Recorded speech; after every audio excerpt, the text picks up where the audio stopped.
Təbii ki, bizim əsas mövzumuz yaxın şərqdəki müharibədir. Hansı ki, artıq ikinci aya doğru gedir, bu müharibə davam edir. İndi gündəmdə olan mövzular Amerika Birləşmiş Ştatlarının təklif etdiyi razılaşmalarla İranın da razılaşmasıdır. Amma İran görünən odur ki, Vaşinqtonun təkliflərini qəbul etmir. Onda belə bir sual meydana çıxır. Əslində, İran hansı formada bu müharibəni yekunlaşdırmaq niyyətindədir?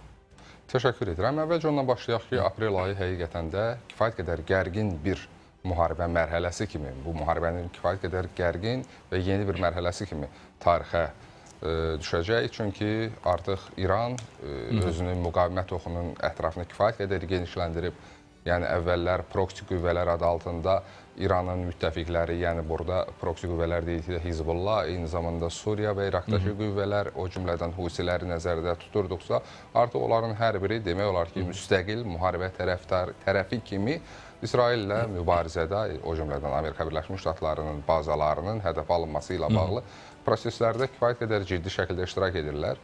Eyni zamanda hava hücumlarının, həmçinin hücumun miqyası baxımından, hücumun təhlükəliyi baxımından hər iki tərəfdə kifayət qədər ciddi bir həddə çatıb və bu mənada indiki məqamda danışıqlarda hər hansı formada uğurun əldə olunması bunu gözləmək kifayət qədər sadəlövhlük olar. Digər tərəfdən nəzər alaq ki, Amerika Birləşmiş Ştatları özü də məhz hər hansı formada sülhə doğru addımların atılması, danışıqların aparılması, atəşin dayandırılması ilə bağlı proseslərdə ciddi bir addım atılmasının tərəfdarı kimi ən azından real olaraq görünmür. Amerika Birləşmiş Ştatlarının prezidenti daha çox bu prosesləri istehzaya və kinayəyə bağlayır. Eyni zamanda İran tərəfi də kifayət qədər özünün mövqeyini praqmatik hesab edir ki, Amerika Birləşmiş Ştatları bölgədən getməyənə qədər və yaxud İsrail bölgədə məhv olunmayana qədər əgər əvvəllər atəşin dayandırılmasına söhbət gedirsə, artıq tamamilə İsrailin yer üzündən silinməsi kimi tələblər irəli sürülür artıq. Yəni kifayət qədər gərgin mərhələdədir və indiki mərhələdə hansısa uğurlu danışıqlar formatı barədə danışmaq açığı o qədər də inandırıcı deyil. Düzdür, indi ayrı-ayrı zamanlarda, məsələn, İran parlamentinin sədrinin Pakistandakı danışıqları, o cümlədən ABŞ-ın müvafiq olaraq ayrı-ayrı rəsmlərinin, o cümlədən Witkovun özünün proseslərdə hansısa formada dolayısıyla iştirakı, dolay diplomatiya, yəni bilirsiniz, birbaşa təmaslar demək olar ki, yoxdur. Bununla bağlı ayrı-ayrı zamanlarda xəbərlər yayılır. Amma proses elə düyün nöqtəsinə qədəm qoyub ki, bu düyün nöqtəsindən çıxmaq faktiki olaraq müharibənin başlama səbəbləri ilə artıq o qədər üst-üstə düşmür ki, proses demək olar ki, nəzarətdən çıxıb. Bir neçə dəqiqə bundan qabaq Benyamin Netanyahunun açıqlamaları olub. İsrail İrana zərbələr endirməyə davam edəcək açıqlamasından söhbət gedir. Deyib ki, mən və Prezident Trump, eləcə də İsrail və ABŞ orduları arasında tam koordinasiya əsasında İranı vurmağa davam edəcəyik. Biz komandirləri aradan götürürük, körpüləri və infrastrukturu bombalayırıq. Əslində, körpü və infrastrukturla bağlı Amerika Birləşmiş Ştatlarının tez-tez xəbərdarlıqlarının şahidi oluruq. Əgər siz razılaşmaları qəbul etməsəz, İrana xitab edirlər. Biz körpüləri və digər infrastrukturları bombalayacağıq. İranı da görünən odur ki, bu narahat edən bir məsələ deyil. Çünki açıqlama verdilər, haranı bombalasaz da biz sona qədər sizlə döyüşüb sizə qalib gələcəyik. Hətta daş dövründən daha əvvələ sizi qaytaracağıq açıqlamaları ilə yadda qaldılar. Burada Amerika Birləşmiş Ştatlarının reallaşdıracağı hadisələr və ya planlar da maraqlıdır. Nə düşünürlər? Çünki Trumpın da xalqa müraciəti oldu və oradan da bəzi nəticələri gəlmiş olduq.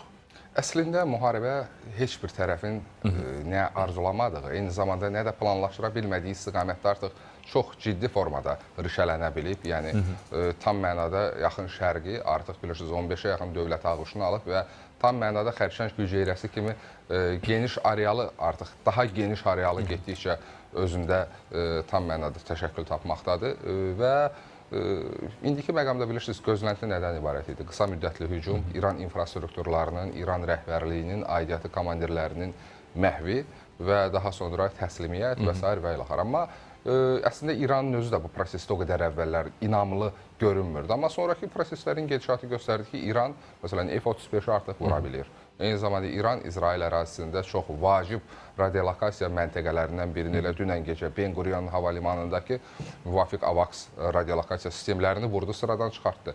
Yəni, bu nə deməkdir? Bu deməkdir ki, artıq İran da özünün gücünün tədricən nələrə qadir olacağının tədricən fərqindədir və eyni zamanda İran həm də göstərməkdədir ki, hansı komandirin, hansı liderin ölməsindən asılı olmayaraq bu ölkədə sistem işləyəcək və İran indiki məqamda mümkün qədər quru əməliyyatların fazasını arzulayan tərəf kimi görünür. Çünki İran quru əməliyyatlarında özünü daha yaxşı göstərəcəyinə inanır. Düzdür, İran çox ciddi, tarixinin heç bir dövründə məruz qalmayacağı qədər ciddi hücumlara, itkilərə, dağıntılara məruz qalıb. Bir sıra hallarda İran hava məkanı artıq pozulması adi hala alıb. Amma istənilən halda İranın da cavabları, qarşısındakı dövlətlərin güc və imkanlarını nəzərə alsaq, kifayət qədər güclüdür, yəni zəif adlandırmaq olmaz.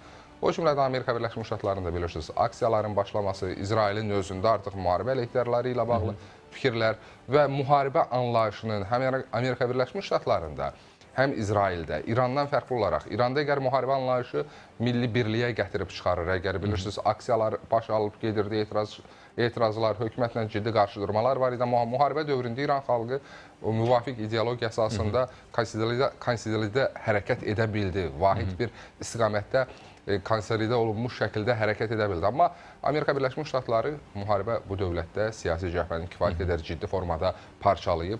Çünki real ideoloji əsaslar ortaya qoya bilmirlər. Amerika hansı maraqlarını müdafiə edə biləcəyini kommunikasiya edə bilmir və yaxud da ölkədə siyasi qüvvələr balansı bugün ona imkan vermir. O cümlədən də İsrailin ardıcıl, real qələbələr ortaya qoya bilməməsi artıq İsraildə ciddi narahatlıqlara səbəb olur. Yəni, vəziyyətin bu istiqamətdə dəyişməsi, kiminsə geri addım atması indiki halda həmin dövlət üçün sözün əsl mənasında rüsvayçı məğlubiyyət olacaq. Düzdür, hansısa liderlərə bağlayaraq həmin liderlərin hakimiyyətdən kənarlaşdırılması ilə müharibənin başa çatdırılması ehtimalları barədə danışılır. Heç kim məğlub olmadı, amma müharibəyə son qoydu bir eyfariyası yaratmaq və yaxud belə bir reallıq yaratmaq. Amma son nəticədə bir daha qeyd etmək lazımdır ki, Yaxın Şərqdəki vəziyyət indiki reallıqla, indiki liderlərlə və indiki yanaşmalarla heç bir halda sülhə doğru gedən bir proses kimi görünmür. Bəhruz bəy, elə bil ki, formalaşan şərait də İranın xeyrinədir. Çünki Amerika Birləşmiş Ştatları nə qədər dəstək istəsə də Birləşmiş Ştatlara NATO ölkələrindən heç bir dəstək gəlmədi. Hansı ki, müharibə başlayan günə qədər vəziyyət tamamilə başqa cür idi, fikir verdinizsə. NATO ölkələrindən, xüsusən də Avropa ölkələrindən söhbət gedir. Amerika Birləşmiş Ştatları ilə bu cür davranışının səbəblərini müzakirə etsək, ortaya hansı detallar çıxır? Bu, sırf doğrudan da müharibənin içinə girməmək istəyidir, yoxsa başqa səbəblər var? Əslində bilirsiniz ki, demokratlar hakimiyyəti dövründə Soros ideoloji o zərərli sistemi elə bir format yaratmışdı ki, Amerika Birləşmiş Ştatları ideoloji əsaslar adı altında Avropaya külli miqdarda Avropa dairəli təsisatlara pullar xərcləyirdi və bu çoxsaylı maraqların təmin olunmasına gətirib çıxarırdı. Trumpın hakimiyyətə gəlməsi ilə bu sistematikanın tam şəkildə dayandırılması, o cümlədən Trumpın artıq başqa dövlətlər üçün pul xərcləməyəcəyini bəyan etməsi müəyyən gərginliklər, çatlar yaratmağa başladı. O cümlədən Trump NATO-nun üzvü kimi digər dövlətlərin də artıq real maliyyə məsələlərində çiynini yükün altına qoyması ilə bağlı qəti mövqe ifadə etdi və bu NATO dövlətləri arasında, o cümlədən Avropa İttifaqı və Trump arasında, Amerika Birləşmiş Ştatları arasında ciddi qarşıdurmaları gətirib çıxardı, siyasi qarşıdurmaları. Almaniya lideri və Trump arasında yəqin ki, mükamilələr hamımızın xatirindədir. Eyni zamanda Danimarka məsələsi, Qrilandiya məsələsi, bütün bunlar təbii ki, elə bir vəziyyət gətirdi, çıxardı ki, ənənəvi müttəfiqləri Amerika Birləşmiş Ştatlarını bu prosesdə həmin o hadisələrin kölgəsində tək qoymalı oldular. Digər tərəfdən bugün Avropa İttifaqının üzv dövlətlərinin ərazisində elə məhsullar var ki, qiymətləri 18-20 dəfə qalxıb. Görünən odur ki, onlar da bax bu amilləri nəzərə alaraq enerji bazarındakı bu qiymət artımının digər istiqamətlərə də kənd təsərrüfatından tutmuş sənayeyə qədər təsir edəcəyini düzgün proqnozlaşdırdıqları üçün prosesin iştirakçısı olmamağa çalışmışdılar. Amma istənilən halda eyni zamanda müharibənin gedişində, məsələn, Amerika Birləşmiş Ştatları ilə Səudiyyə Ərəbistan arasında münasibətlər kifayət qədər gərginləşdi. Kifayət qədər siyasi ritorika, siyasi etikadan kənara çıxan bir axına düşdü və qarşılıqlı ittihamlar yayıldı. Səudiyyə Ərəbistan artıq Amerika Birləşmiş Ştatlarından silah almayacağı ilə bağlı bəyanatlar verdi və s. bu fonda görünən odur ki, müttəfiqliklərin pozulmasını həm də mövcud real şərait də diktə etdi. Artıq Amerika Birləşmiş Ştatlarının gözlənilən uğuru qazana bilməməsi, müttəfiqlərin ona dəstək verə bilməməsi təbii ki, prosesin o corab söküyü kimi sonraki dövrdə də axınının gətirib çıxarılmasına səbəb oldu. Amma başqa bir məqam da var. İndiki halda biz hələ heç kimin məğlub olduğu barədə danışa bilmərik, danışmamalıyıq da. Çünki açıq demək lazımdır, nə İranın özünün proseslərin gedişatı göstərir, nə Amerika Birləşmiş Ştatlarının, nə də İsrailin özünün son əsas zərbəsinin vurmadığına hələ şahidlik edirik. İndi çox qorxulusu və ən acınacaqlı məqam da ondan ibarətdir ki, ortada hansısa nüvə istifadəsi ilə bağlı artıq ayrı-ayrı media resurslarında, xüsusən Amerika Birləşmiş Ştatlarında da, İsraildə də hökumətə bağlı media resurslarında oxşar fikirlər səslənir. Əlbəttə, bu çox təhlükəlidir, dəhşətlidir və biz buna ümumiyyətlə olmayacağı qənaətindəyik. Amma istənilən halda proseslərin axarı, vəziyyətin bu qədər gərginləşməsi və bu müharibəni kimlər başlayıbsa, bu müharibədə hansı məqsədlər qoyulubsa, həmin məqsədlərin realizə olunmaması təbii ki, addımların daha sərtləşməsinə, hücumların daha intensiv və daha ümumbəşəri dəyərlər adına daha pis nəticələrə gətirib çıxaracağını demək üçün kifayət qədər ciddi əsaslar verir. Bütün bu iqtisadi məsələlərin arxasında təbii ki, daha doğrusu önündə Hörmüz boğazı dayanır. Hörmüz boğazının bağlı qalması başqa bir iqtisadi fəlakətlərə səbəb olur. Bununla da dünya əslində vuruşmağa çalışır. Amma müharibə meydanında yox, sadəcə fərqli yollarla, danışıqlarla məsələni həll etməyə çalışırlar. Amma İran burada iddialıdır. Sadəcə müqavilə bağlayın, pulunuzu verin, keçin. Belə bir qaydalar təsis etmək qərarına gəlib. Pulu verib oradan keçmək, yoxsa alternativ variantlar? Məsələn, dünən şahid oldunuz 35 ölkənin birgə bəyanatı var idi İrana qarşı. Amma İranın bununla bağlı heç bir reaksiyası olmadı. Sanki belə bir bəyanat olmamış kimi apardılar özünü. Hörmüzün həlli prosesini necə görürük?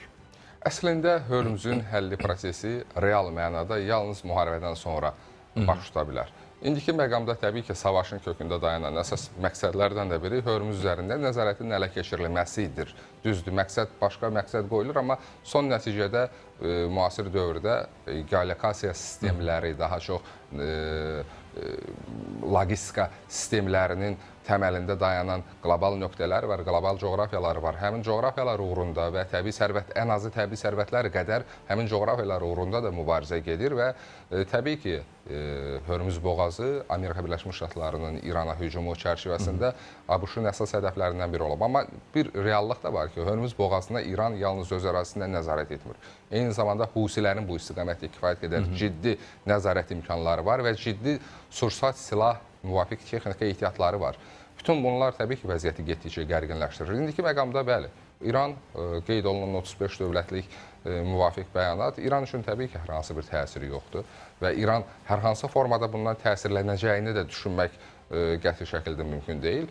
İndiki məqamda hərb yolu seçilib və İran da maksimum bu prosesdə özünün maraqlarını mümkün qədər qorumağa çalışır. Bilirsiniz, indiyə qədər həmin bölgədə işləyən qaydaların müharibə dövründə bir anda kənara atılması və müharibənin gedişatında yenidən həmin qaydalara qayıtmaq özlüyündə bilirsiniz ki, bu barədə düşünmək sadəlövhlük olar. İran özünün ona qarşı hücum edən dövlətlər, onların bu və ya digər formada müttəfiqlərinin hansısa formada güclənməsini təbii ki, arzulamaz.